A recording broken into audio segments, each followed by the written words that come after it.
mainly they are all over Europe, so to say. We have one project which is not focused onto one specific spot, but it's spread all over Europe.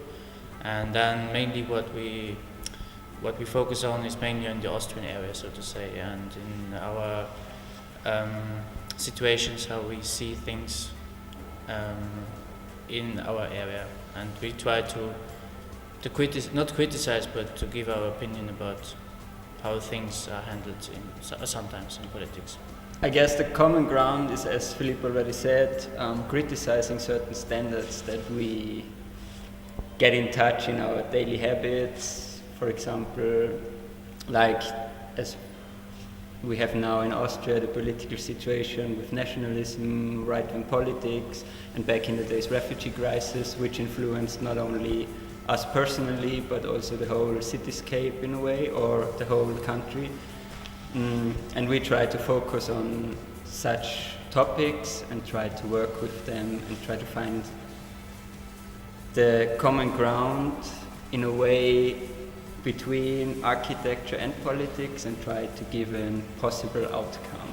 Not a solution, but an insight of what could be a next step if something happens in a way.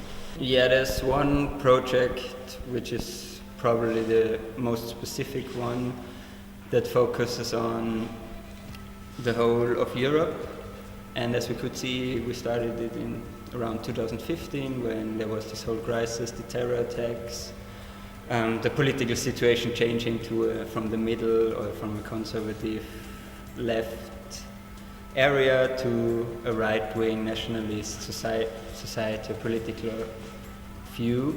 And what we did is we showed with images and texts a possible future, a dystopia about Europe which should invite the reader to reflect on what is happening or what was happening in the last years, and if we continue that way, what could happen to the European Union or European countries and, for example, borders or the society.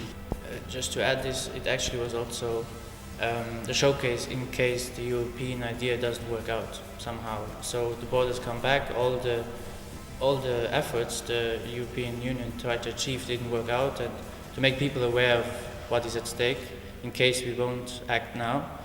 And this is also just what I wanted to add to what Willy just said about this project. And I forgot the question. The outcome?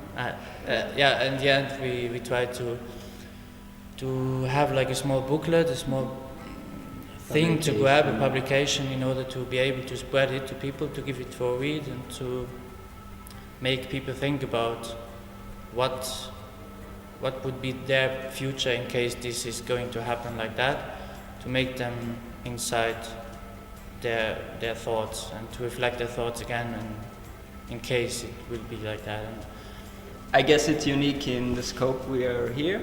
Like we have people from, let's say, all across Europe, quite well-known people from different institutions, and that is quite interesting. And yeah, we hope that there will be some connecting or some networking going on and some possibilities for the future, especially because it's interesting if you don't do like build architecture. So you have this network or this platform where you can show what you actually do that is a bit out of the box, so to say. I think the main idea also from this project was to reach the people, and we can only reach them by having such an opportunity and to spread the ideas in order to achieve a broader audience. And we can only achieve this by having this opportunity which will be seen by the people who are having the influences. And if we don't have these platforms, we have the ideas but they will just fade away. And especially since this project came many years ago, the basic of the idea, and it took some time until we got some recognition from different parts, and it takes a while because just to spread it in your friends' circles doesn't bring you anything, and you get a good feedback from them, but this is not broad enough. You need a much bigger audience, which we hope we will find here.